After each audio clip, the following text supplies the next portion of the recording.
Welcome to the Yoga of Wisdom, some bonus courses for you. I didn't get a chance to talk about the mind, and the whole central point of yoga is to control the mind, and I want to talk a little bit about it because we all have minds and we all have to deal with them, and sometimes our minds tell us things we don't like to hear and drive us crazy, like a mad roommate who's trying to control our lives. So, as spiritual beings, spirit soul, encaged in the body, as we said, we're not the body, we're also not the mind, because, as we said, you observe your mind, you observe your thoughts. So sit back, you just sit back now, you can look at your thoughts. You know, just close your eyes and watch your thoughts float by like little particles or leaves floating down a river, and you just see your thoughts. And they just go by. So you are observing your thoughts, which means that you have control of your thoughts. Then you say, I have control of my thoughts. Why do these thoughts just come to my mind? It doesn't seem like I have control. Those are thought processes and ideas that are conditioned by ways of thinking and habits of the past. But it doesn't mean we have to allow ourselves to chew on those thoughts, to digest them. They can just come, and we can deposit them. We can let them go.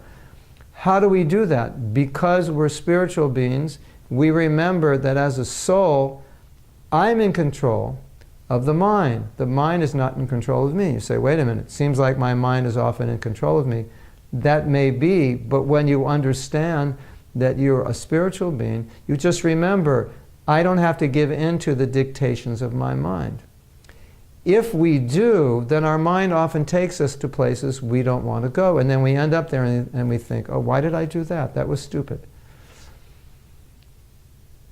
Bhagavad Gita, it is said that the mind is like the reins of a chariot. The driver is the intelligence, and the soul is the passenger. So the passenger is meant to tell the driver where to go, but if the passenger doesn't tell the driver where to go, then the driver will go where he wants, or the horses, which are the senses, they'll just go where they want. So, we all have minds, but often what happens is that the mind tries to bewilder you into thinking you are the mind. So many people, when you say, who are you? And they say, well, I'm not a body, but I'm my mind. That's who I am. But we're not the mind, because we're visualizing, we're seeing that we are able to see thoughts, we're able to observe thoughts, we're not the mind. But the mind will make you think that it's you, so you can't separate your identity from your mind, and then the mind is telling you, you should do this because you will be happy. And then you do it, and then you realize it was just a trick of the mind. So in spiritual life, separate yourself from your mind. You observe it, and when the mind generates thoughts and ideas which are not in alignment with your higher self and your higher interest, you just look at them and you say, I don't need that thought, and you have control. You have enough control to let it go. If you don't live that way, then you're always going to be dealing with the impulses of the mind and the dictations of the mind, and often the mind's programming is programmed in a way that's going to do things you don't want to do. You all have experience of this. I have experience of this. This is the way life is. We get ourselves in a lot of trouble sometimes by not controlling the mind. And therefore, in the Gita, Krishna says, mind is the friend.